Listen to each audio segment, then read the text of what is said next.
So, what is your plan? What is your plan to tackle this year? We are here at January 19th already. Oh my goodness, 19 days have passed already.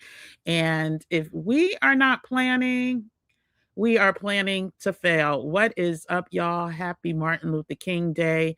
What I wanted to do today is start the preparation for what we should be focused on this year and moving into 2030, because there's a whole different agenda happening in 2030. And as we always say here, the risk is not knowing. If you know, then you can prepare. So today we're going to listen to what some of the people are saying, not what I'm saying, but what some of the people are saying and warning against, so that at least at least the seed is planted. And unfortunately, I have some running around that I have to do. So I'm going to be off camera now as I prepare for my next meeting, but I'm also going to be checking comments. So if you have any strategies for how you plan on preparing, some real strategies, let us know. I'll first introduce myself. Hey, everyone. What is up? I am Kim, aka Kim with the Gems. On this channel, we are the Gem Nation. We are coming together in order to stay ready so we don't have to get ready. If you want to be part of this community, this family, the first step is just subscribing to the channel. We talk money, we talk wellness, and we talk travel from a cultural perspective, a Black woman's point of view. And, sharing is caring. So if you have gems to drop, as long as they are in line with our mission and this movement, then go ahead, feel free to drop them. But I want to first get into, not what I'm saying, but what has been documented.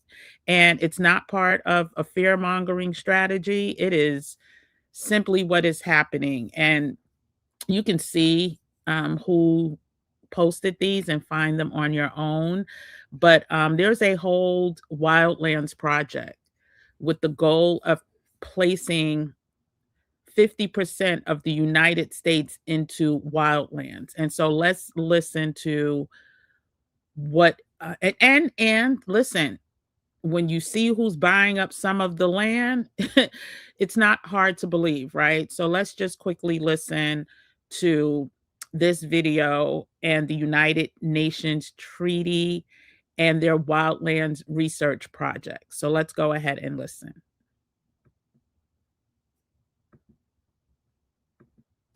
At least 50, convert at least 50% of the land area of North America to wilderness, off limits to human beings. Those core wilderness areas are to be interconnected by wilderness corridors off limits to human beings. Those wilderness areas are to be surrounded by buffer zones that may have limited resource use under the supervision and permitting of the federal government, in collaboration with non-government organizations. Human population is to be resettled into the remaining 25% of the land, into communities that are described as sustainable communities. Convert at least 50% of the land area what of... he was putting down. Did you? Yeah, so as this new world order starts to shape form and present itself for those of you who are looking to stay in these United States,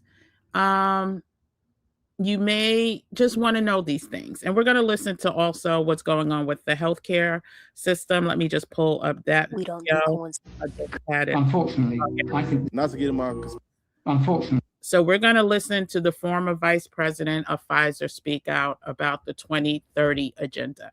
For those of you who have been here for, the past year plus, we have been getting prepared for the 2025 strategies that have started to, surface and become fact. So now we need to really start preparing for what's projected to happen or could possibly happen. Again, not about fear mongering, because we're not fearful if we have any idea, if we know what is potentially happening, right? We only become fearful when things take us off guard. And so let's go ahead and listen to this video. I think this is just the beginning. So I've learned when people tell you what they're going to do, don't ignore them. So when the UN and Bill Gates and Klaus Schwab tell you that they've got a UN 2030 plan with sustainable development goals, I think there are 17 or 21 of them, and every one of them says you won't be traveling, you won't have a private car, we won't be using international shipping to move goods around, there won't be any flights except military or perhaps very rich people. You won't own anything and you'll be happy. You probably won't live in your own house. You'll be using much less energy for everything, including heating, manufactured goods, and so on. When they tell you that, you should assume that they're serious about it. And so I think COVID has been part one of a multi-act play that's going to take 10 years that will destroy the liberal democracies completely. We've already, if you think living in a democracy, now ask yourself who you could vote for that would change this, because I don't think there's anyone you can vote for anywhere that is guaranteed. So I don't have an answer, but I'm telling you, I think we're sliding down through the gates of hell. I'm speaking out. There's nothing in it for me. I've lost lots of money, all my friends. I'm away from my home and family, and I'm speaking out because, as I close, I am absolutely sure what I've told you is substantially true. Again, the whole objective of today's conversation in honor of Martin Luther King's birthday, it's my way, it's service based, right? It's making us aware through what some of the insiders know and some who are fully against what direction we are going in as a country. Some of them are willing to speak out. And as we just heard from the former vice president of Pfizer, risk it all, risk family, risk friends, risk everything that has brought him a sense of peace and comfort in order to share this information. And what you do with the information, it's totally up to you. My goal is to get people to have options, right? And listen, we don't know what those options will ultimately look like. As we know, geopolitical dissent and discord can lead to a whole bunch of different scenarios.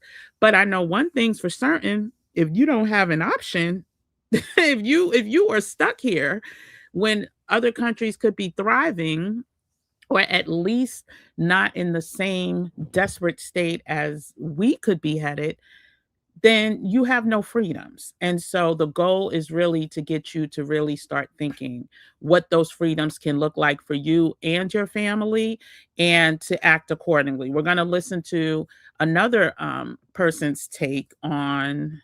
Not to get in my conspiracy. Oh my goodness, this has music, so I can't listen to him. I totally forgot about this.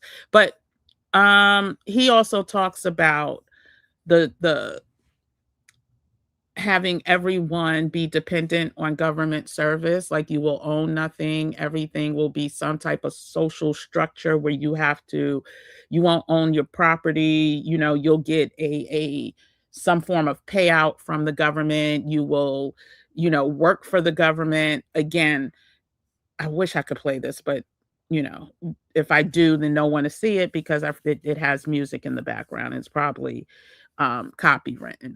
But let's go ahead. Remember how I said earlier? This is from 2025, and it's about what's happening with the farming community as well. And so even as I share these stories, please, please, please think about how you can navigate through this, right? So is it getting your house or in order, or your house ready, or your whatever little bit of land or a lot of land you have, getting ready for some type of farming. But let's go ahead and listen to at least some of this. I don't think there's audio, I mean music here. Let's listen. Earlier in this speech that the farmers need to give up their farms before 2030, specifically that year. Yeah, so that's not a coincidence.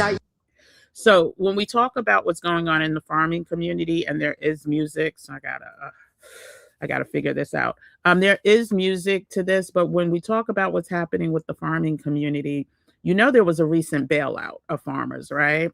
But what does that bailout actually look like? People were happy that there's a bailout, but what are the conditions of that bailout? Right? Makes you think. So let's listen to some more. I'm gonna have to pause probably a few times. So year doesn't come out of nowhere. So that year is basically the deadline that our global elites have given our country and will probably give you to abide by these new regulations. So, okay, I'm going to have to probably put this link in the chat because the music is not going to allow for this. What is Agenda 2030? It's a global blueprint launched in 2015 to reshape our future. Leaders from 109. Oh my gosh, they all have music. Yeah. Between now and the year 2030, we're going to be coerced. Oh my gosh. So what we'll do is I didn't even think about the music, y'all. I am so sorry for this, but we're going to read what the words on the screen with the audio down. Let's do that. Between now and the year 2030, we're going to be coerced, we're going to be indoctrinated, we're going to be mandated through laws and policies to make changes in our lives that may not be good for us. And people are going to, child, he started speeding up to me. And people are going to, how do I know if it's good for me? Right now, anything that denies you divinity, your divinity is an expansion of evil. Anything that denies your ability to imagine, to create, to innovate, to communicate with one another, to love, to forgive, that's ridicules your empathy and your sympathy and your compassion for one another is an expression of evil. Once you know that, okay, so again, basically, he's co-signing what has been said already, that we will be indoctrinated and indebted to the New World Order, right? I don't think I was going to listen to. Okay. Was this one? I think this one has music too. Let me see. It is 2030. Okay. Obama signing Project 2030 is the worst decision any president could have ever made. I don't know about you, but I'm feeling fired up. I am feeling. Okay. So if you thought Project 2025 was fake, I need you to put your seatbelt on because the sequel is uglier. So y'all remember when the internet swore Project 2025 wasn't real because Trump said he ain't know nothing about it, and y'all bought into it because it don't take much to fool y'all on nothing? You remember that? Well, if you didn't believe Project 2025, you damn sure won't believe that there's a Project 2026. These people ain't done. They just getting warmed up. Oh, number one, they want to counter the CCP. They, in short, want to just crank up more fear about the Chinese and want to tell the American people even more, if you don't have no job, it's because the Chinese took it, which is a straight lie. Number two, eliminate regulation, inflation, and spending. First of all, if you eliminate regulation, you can kind of guarantee the inflation part. See, they want to convince you that inflation is your government spending too much, but only when it spends on you, not when it spends on rich people. When in fact, the inflation is being caused by Trump and all of his craziness with the trade war. Priority three, to end the border and migration crisis. Don't let the title fool you. In short, all the things that Trump couldn't do before in relation to immigration, they want to revive that stuff and try again. Number four, election integrity. Now, this one's funny to me. Nothing says election integrity like having a 30-something time felon watch over elections. Their plan is to push voter ID laws and to deal with ballot harvesting. I don't know who the hell was harvesting ballots, but apparently they feel like they need to deal with that. Number 5, they want to expand education freedom. And you know, if it says freedom, it ain't free. They want to change education for K through 12 to just ensure that your kids come out of school dumber than they went in so they can get one of those low-wage factory jobs and work for rich people until they die. Now, priority number 6 is all about fighting big tech, which is funny to me because they also lay in bed with big tech, but now they want government to be able to control social media platforms. You know, the small government Republicans claim to love, but they... Now, priority 7 is supposed to be put your family first. You know, kind of like how Trump did when he would lay with Stormy Daniels and talk about Melania. But the real issue is they want to strip any medical care for women if they think it's abortion care. Abortion is medical care, but they want even more restrictions, but now federal restrictions. They're going to use Congress to help make this happen. Now, priority number 8 is supposed to be to get rid of the deep state, which also still confuses me because isn't Trump the deep state? I guess you're not supposed to know. But in short, they say it's 2 million people working in the federal government and they want to cut even more jobs. So if you haven't lost your federal job yet, wait, it gets worse. It's coming. And priority number 9, unleash American energy. It's just a code word for unregulated fossil fuels. That's what they want. Big oil wants to be able to do whatever they want to do when they want to do it, and they have pushed a lot of money towards Republicans to make it happen. So yeah, these are the priorities of Project 2026. And since you didn't believe Project 2025, you probably won't take Project 2026 seriously either. You tired of winning yet? So I love the way she broke it down into easily digestible bullets. There are a couple points that I would add. So when they talk about women's health, it's not just, abortion rights. It has a lot more to do with, it has a lot to do with age consent. It has a lot to do with how the medical field will, how can I say? Oh, I know what I could say. Report grapes and things like that. Like it's more sinister than how she, framed it. I love the way she framed it though. And you can find her on, this is the Bishop Tutu is her name. And we'll read what the caption says. Project 2026 is here and the priorities are wild, from cutting regulations to attacking education, voting rights, women's health, and federal workers. This is the sequel to Project 2025. And I will say the prequel to Agenda 2030. That's what I'll add. That folks said wasn't real. I'm breaking down every priority in plain language so you understand exactly what is on the table. Watch this and tell me which parts concern you the most. So again, and the quote that I wanted to also call out Project Esther. If you have not taken a look into Project Esther, again, please know this is preparation, y'all. This is not about being fearful. This is not about being, stuck or, unable to move because of what may happen. No, it's just being prepared for what may happen. And so, I do believe. Oh, hey, Christine. I think there's a whole, and little girls. How about that?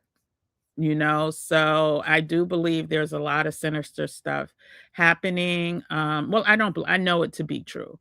And so, it is a fight for the future, but it won't be won with armies or bombs. It will be won with rules, and America has already lost. And you can read the full article on this today in culturalperspective.com. So for nearly 80 years, the world followed America. Individualism, universal rules, competition, dollar dominance. But Trump has ended that. Maybe the only positive thing he's ever done. The EU, China, and BRICS are now setting new standards in tech, finance, trade, diplomacy. This means nations in Africa and Latin America and Asia are getting their power back. Nations once broken by colonialism trapped by America's empire of dollars and Western rules, now have a place at the table. In the past, Spain and Portugal spread Catholic hierarchy and rule by force and separation by race. And then Britain spread Protestant commerce, common law, and separation by class. The US spread capitalism, universal rules, and separation by income. Now, a new model. Europe's consensus model, sustainability, privacy, worker protection, people over corporations, and along with China's Confucianist model, continuity, long-term orientation, hierarchy with responsibility, collectivism, adaptive pragmatism, and relational governance. By 2030, this will be in place. And for us, it means what we pay for our power bills, whether our charger fits, how our job contract looks, what data we can access online, and what currency we pay in. So where does America fit into this? It risks being stuck in the middle, innovative, but forced to play by new rules or be passed by, just as it did to nations that did not play by its rules. So what will America do? Well, it doesn't matter, because the world has already moved on. It is a fight. And what I love about this video is that it shows from a global standpoint that it's still a race, y'all. It is still a race for dominance. It's a race for power. And what countries will fare better will be the ones who pick the winning team, right?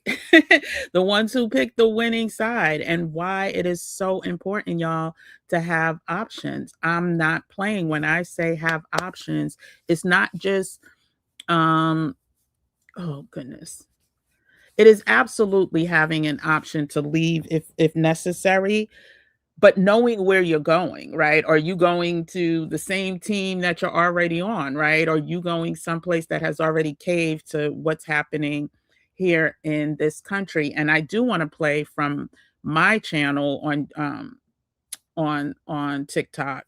Just one of the topics that I recently covered. Let me just go ahead. One of the topics that I recently covered about, these countries that are caving because there's pressures being put on their, these less stable countries. So if you're not following,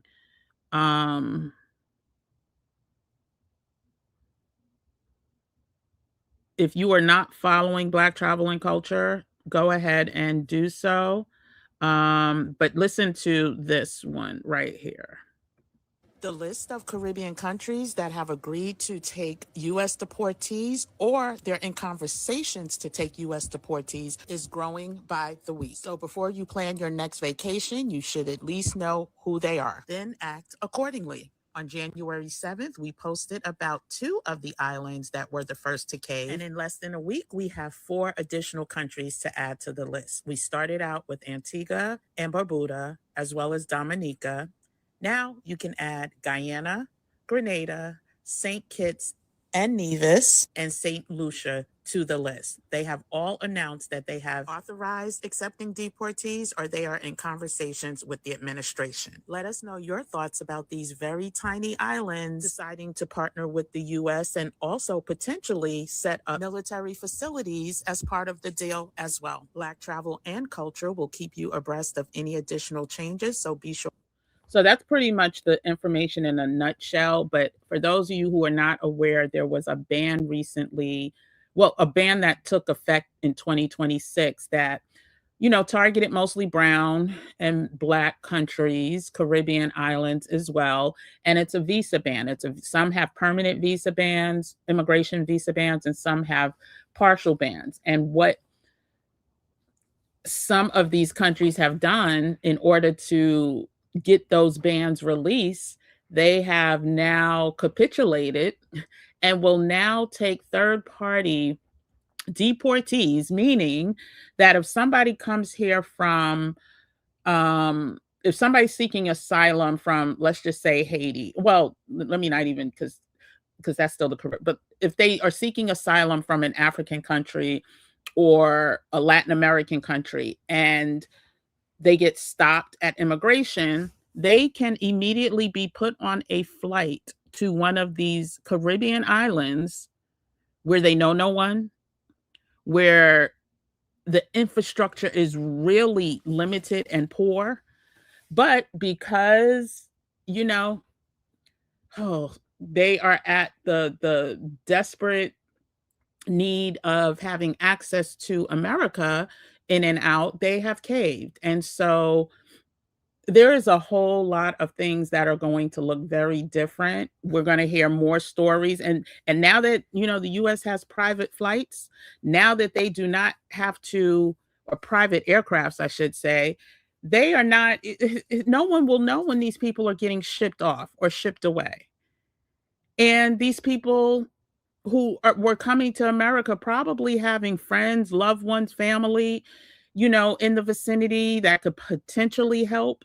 Most of them are not criminals, are now being shipped off to these islands that are financially not in the best places anyway. And if they start losing tourism because of this, financially, they will be in bad places, even worse places. And then couple that with the fact that the US will start having military outlets and facilities on these islands, child. It is definitely something, like I said, that we all need to be preparing for. And I highly want us to think about what that preparation looks like. I also mentioned, listen, I know for a fact that only 50% of all Americans have a passport. And only about 34-35% of Black Americans have a passport. So moving abroad is not actually going to be the answer for the majority of us. But hopefully, hearing this information will at least get us into the mindset of maybe I should start looking at getting my passport. If nothing else has started you down that trajectory to think maybe, or if I can't get a passport, let me make sure my kids have a passport, or make sure that my my loved ones that I want to see have a chance or have options, they have their passports. Maybe this will spark that type of urgency, because right now the passport still works, right? We don't know what it's going to look like by the time 2027 gets here, 2028, who knows? But for right now, a passport is still good. A passport will afford you the opportunity to go visit other countries that may not be, aligned with this country, again, giving you more options, looking to see what residency there would look like. I definitely am going to target and put together what countries, are US dependent and what countries are China dependent. And you could break it down from there. And the more options you have, the better, the better your chances are. And so, again, I wanted to quickly go through. There was a couple more videos that I wanted you to see. And let me just try to find the ones that don't have the music. And I didn't think to. No, it's Agenda 2030. I don't know if she had music. And this is from 2024. It was. Everybody keeps on talking about Project 2020. Yeah, she has music.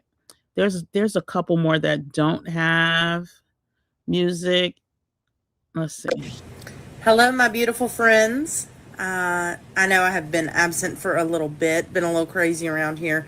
But I came across something yesterday. I don't really get a chance to sit down and watch TV when it of Project 2025. So of course I, did some research on the hype. Okay. Okay, she's talking too slow. Joe Biden mentioning an oligarchy is so important is because, in my understanding, no sitting president has ever stated those words as they might do it as a fear tactic, but this man is describing it as something that is present, well understood, and already implemented. Yes, stealth politics have always been a thing, where corporations lobby for laws, statutes, and regulations to operate in favor of their profitability. But what you got to understand is that the powers that be don't play the short game. You think Project 2025 is a thing, right? But that's just to advance the interests of a singular party. That's an American thing. We've never mentioned Agenda 2030. That's what we're really focused on. Agenda 2030, if you read between the lines and you truly understand who is behind it, then you understand that what they're lobbying for is a one world government that is an oligarchy, where the International Monetary Fund, the bankers, and the largest corporations are in charge of the world itself. That is the discussion we need to be having. Project 2025 is a thing and it matters, but that just pulls on your emotions. Let's really take a step back and look at what is happening in the world in front of us. So I want y'all to follow. Yo, never in my life. Oops. I want y'all to set alerts in your whatever search engine you use. Set alerts for titles like Agenda 2030, Esther Files, even the Davos World Economic Forum. Let's see what today's news is about from Davos. But these are the type of titles that we should be getting alerts. Knives. Let's see what he talked. Knives off. See, this is how you get. This is called clickbait. Knives out, right? That's gonna make me stop and see what the heck they're talking about. Okay, y'all can see the screen. Let me go ahead and see what he's talking about. It's everybody's favorite time of the year, the meeting of the World Economic Forum in Davos, Switzerland. Davos is a quaint ski town in the Swiss Alps, and it's where the wealthy and powerful meet yearly to make sure that they can stay wealthy and powerful. The World Economic Forum is not a decision-making body, but this has traditionally been a space that sets the tone for economic and diplomatic relations for the rest of the year. Even though the Swiss are not known for their love of spice, this year's Davos appears to be a little bit piquant. This year's meeting will actually be the largest Davos ever, and the theme that they've chosen is a spirit of dialogue. Here are the main themes that they're discussing in a spirit of dialogue. First one is geoeconomic confrontation. I don't know if you guys have noticed, but things like trade wars, economic security, and industrial policy have really been steering history a lot recently. The goal here will be to act as a sort of moderating force to coercive economic pressure that countries are now starting to use. The second theme is AI and technological power. I wonder if ChatGPT came up with the theme, a spirit of dialogue. I'm going to drop it. It's just silly. I'm sure here they're going to talk a lot about AI and about how regulations are necessary, but nobody's going to regulate anything. The reason being that there's currently an arms race for AI dominance. Whoever makes the best AI either owns the world or destroys it, and I'll take that gamble. Strangely, nothing truly catastrophic has happened yet, but as futurist Max Tegmark once said, the seatbelt was invented after the automobile. Theme number 3 that they're having a spirited dialogue about is the fragmentation of globalization. Within the last 8 months, we've been talking about hemispheric defense, spheres of influence, the end of the 1945 world order. And yeah, they're going to be talking about all that stuff too. This fragmentation is a huge problem because when you don't have a diplomatic framework to work in, the only... So in effort of getting through this point quickly, the point I was trying to make, these are the phrases that we should be... I don't believe in watching the news continuously, right? But I do believe in getting alerts. I do believe in being abreast of the hottest, trendiest news topics that could potentially affect us. And so when I say put in searches for Davos World Economic Forum, Project 2025, Project 2026, Agenda 2030, the Esther paper, all of that is because sometimes there is some information that makes it past the filtering, the suppression that we would want to know of. And if you don't have your alert set, you may very well miss it. I do want to show you the website for the Davos Economic Forum. And for those of you who are in the RAIN Society, you will be getting an email about this. Everything is currently happening now, but when you we talked about it during the financial strategy sessions. And so I want everyone to see this website, and you could go ahead and, you know, do your own due diligence and search for more information. Let me add it to the screen. Add it to the stage. There we go. So this is the website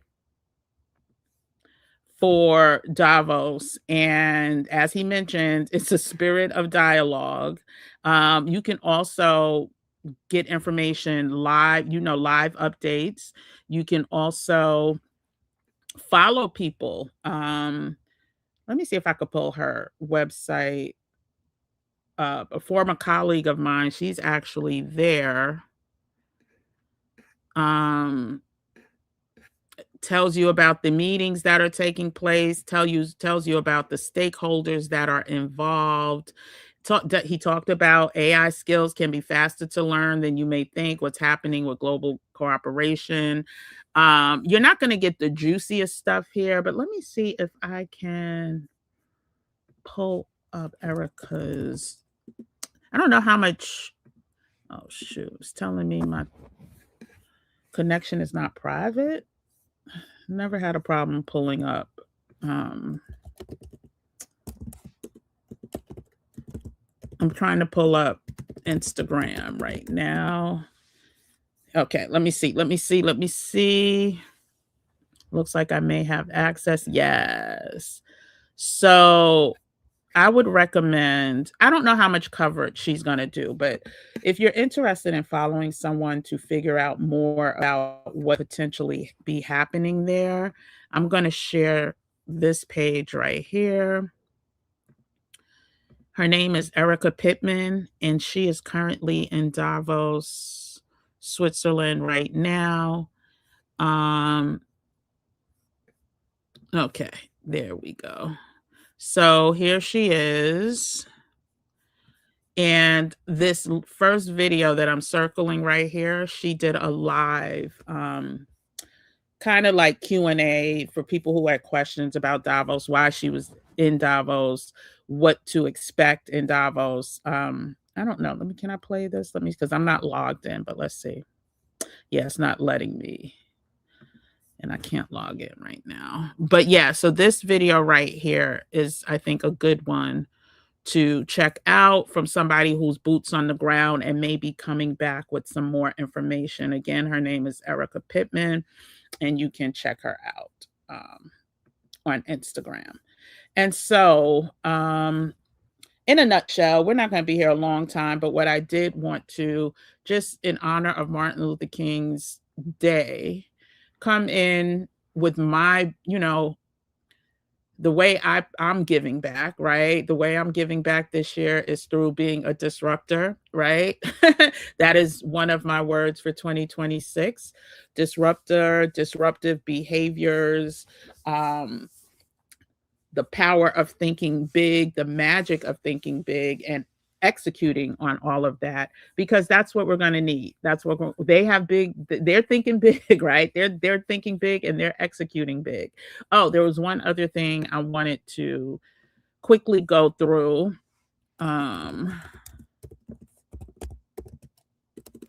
That here we go. Child, for some of y'all, you may not be aware of how much I don't like talking about these things, but because I know a lot of people, there's so much information to get through and try to analyze that I want to at least in one place have information readily available. So this is the Project 2025 tracker, right? And it gives you a breakdown of the progress. And let's go from the top. So this is a comprehensive community-driven initiative to track the implementation of Project 2025's policy proposals. if you want to read more about what Project 2025 is, then fine. But what I really want you to pay attention to is that we are not even one full year, right? Tomorrow or the day after, we're at one full year of the term, the beginning, the inauguration. And they are at 51% progress. Their progress report is saying that they're 51% there. And that's out of 320 clearly defined objectives and 34 agencies that are part of the changes, right? And you could see there were 6 objectives for the U.S. aid organization. They're at 100% completion. Commodities Futures Trading Commission, Corporation for Public Broadcasting, only 1 objective each, but they're at 100%. Then you look at the Department of State, they're at 77%. Let's see what that looks like. There were 11 objectives.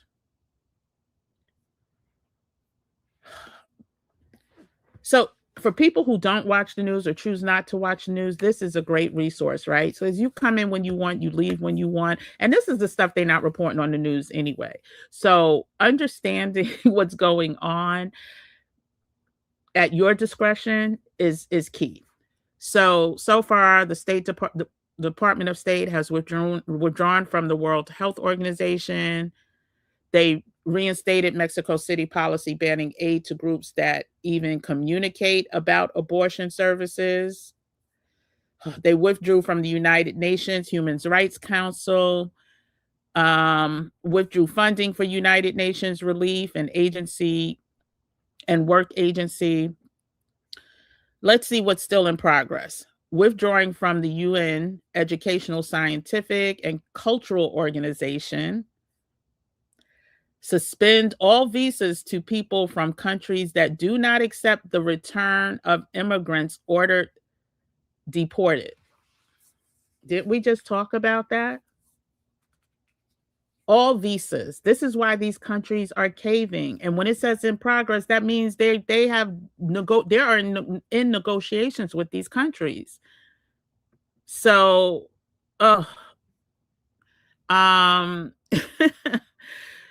strengthen relations with Saudi Arabia. It hasn't started, so they said, but if we paid attention to, what's been happening and them being invited to the White House and all of that, we know it has started. So this is a resource that I think is invaluable and we need to be paying attention to know what's going on and to not just know what's going on, but to act accordingly. Right? That was the Department of State. Oops, let's pick out one more.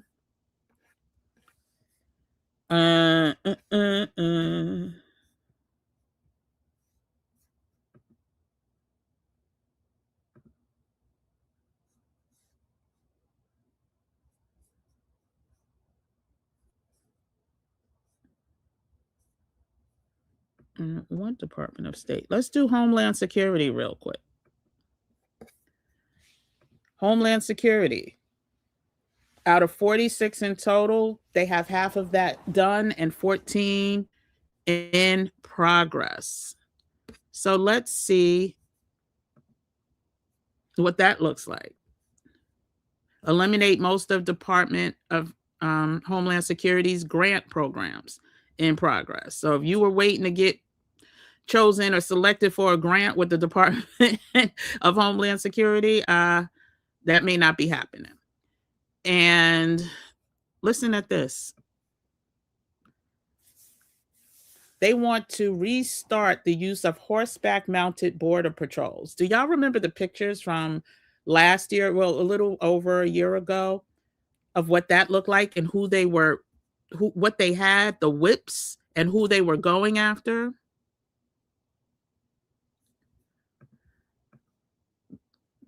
Look what they completed.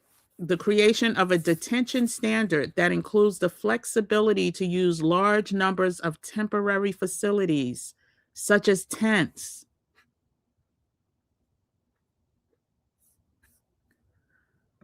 Within Department of Homeland Security, they already eliminated the Office for Civil Rights and Civil Liberties.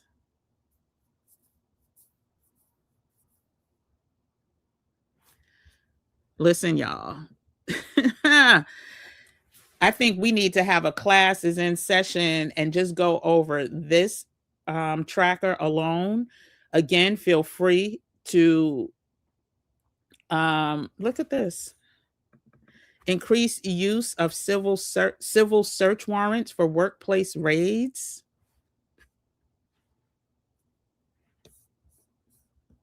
Increase funding for 100,000 detention beds.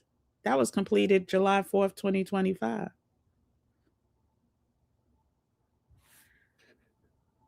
They want to repeal the diversity lottery. That's in place. I mean, well, it's in progress, excuse me.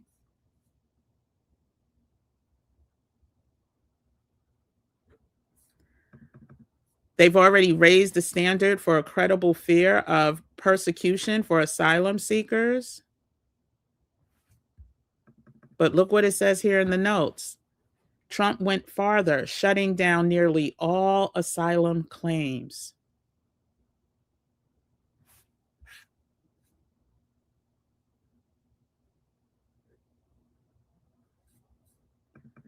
Privatized TSA screenings in process. So for those of you who don't know, I also shared this on my travel platforms as well. Starting February 1st, if you do not have a real ID, an enhanced ID, a passport, military ID, I go through the whole list of compliant IDs, you will now have to pay $45 for additional screening. So can you travel with your a non-compliant ID? Absolutely. Domestically, absolutely. But you will now be required to pay for that. Now this is in progress. There's a block through some court orders, but once it makes it to Supreme Court, we know what's going to happen. So yeah, that's privatized. They eliminated the Office of Immigration Detention and Ombudsman, right?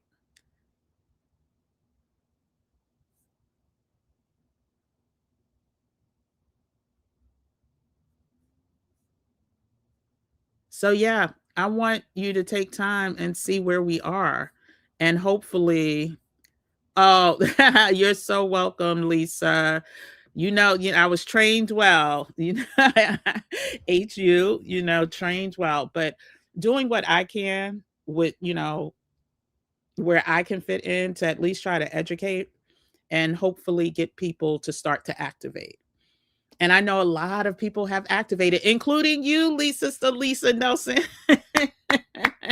And Christine, I appreciate, this community for at least, paying attention. And I know some people who, even if they haven't personally activated, they have passed the information on. And so one of the reasons I've also come back so hard with social media, with the travel platforms, is because of what's going to happen, things that I know are going to happen, things that are blowing my mind that are happening at record place, and it affects us as we travel, or could affect us, right? So number one, and I'll say it here, do not travel anywhere domestically or internationally without appropriate travel insurance, period, exclamation point. If what happened during New Year's weekend with the airspace shutdown that caused weeks of delays, I've heard and read about people who have paid over $10,000 unexpectedly because they had to stay on an expensive island with a family of 4 or 5, and then also, feed each other, right? They have to feed themselves. And so again, if you have the appropriate travel insurance, and I don't mean that little, just making sure your flight is protected. I'm talking more comprehensive insurance through a comprehensive insurance company. please. And so I literally am going so hard trying to at least get people to do that. Insurance seems like a burden until you need insurance. And as someone who's had to use travel insurance in the past, I absolutely do not want us to fall victim to going $10,000 in debt, $5,000, hell, $3,000 in debt if we don't have to. And so again, I am actually going to this week, I have other classes. So for those of you that know, I also do a 28-day accountability challenge. Someone in here participated before, and I'm halfway there. It started on January 2nd. This Friday will make 21 days. And I do the challenge along with my clients and or cohort members. And right now, the focus is to revive all of my travel platforms, which is, I know how to build platforms. So it's not shocking to me. It's just, what I'm focused on right now, because things are going to get seriouser, more serious. And so I appreciate you acknowledging your acknowledgement, and I appreciate you being in the building. Again, I didn't want to come in. It's Martin Luther King's birthday. I know people are off and enjoying a day off, right? And so I was supposed to come in yesterday, but child, it snowed yesterday. I didn't even know it was supposed to snow. It rained, it snowed on and off, and I had errands to run. So long story short, I couldn't make it yesterday, but I definitely wanted to come in today, and I'll be back a few more times this week to talk about community. And again, like, what communities are you part of? Tonight at 8, I'm part of the narrative community led by Dr. Greg Carr. If you follow Karen Hunter or Dr. Greg Carr in class series that happens every Saturday morning, they also host a community called Narrative. And seriouser, yes. It's time to get seriouser, for real. And so I am part of that community. I'm part of quite a few communities, but that one, I think the book club starts tonight, and it's about, oh gosh, what is America in Black, or so. Oh my gosh, I'll come back with that information. So anyway, I have to run an errand before that starts at 8 o'clock, but I will be back this week. And again, we just need to have options. have options. And I actually am putting all of my resources on sale. I'll be sharing that in the community chat. I'm sharing it in my social media, but in the community post, I will be sharing all of the resources. So from Mexican residency to the top 8 destinations that Black people find safer, more just better places to live. All of those resource guides have been updated this month, and they will be on sale this week in honor of Martin Luther King's birthday. And yeah, just hopefully being able to keep this YouTube space going. This I'm noticing as well, another reason I'm focusing on the travel channels, because there's a lot more suppression happening over here. And I have a good Judy who did a evaluation of my channel, and what she told me over a year and a half, going on 2 years ago now, that they're going to start suppressing the word Black, right? And so at the end of the day, it is what it is. But I will take my Black self and my Black content to other platforms. So if you're not, signed up for the newsletter, please make sure you do that. There should be a link in the chat below. If you just go to Black Travel and Culture store on Beacons, you'll be able to sign up there. You know what? Let me just try to put that in the chat. No, you know what? I'm not, because it may take me a minute to find it. So I will make sure it's in it's the first line in the description once this renders and is posted. But yeah, so again, I just wanted to come in and get us ready for what's to come.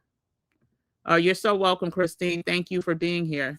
Yeah, I just want to get us ready for what's to come. And again, if one person hears what I'm saying and gets a passport, or one person hears what I'm saying and they start doing research about a plan B, God is good. That's all I'll say. That God is good, because, you know, people are gonna wait till they need and don't have.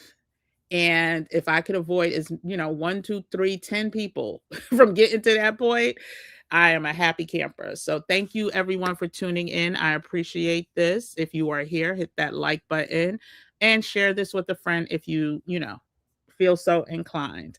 But until, what's tomorrow? Tuesday. I don't think I'll be here Tuesday. I have a class. I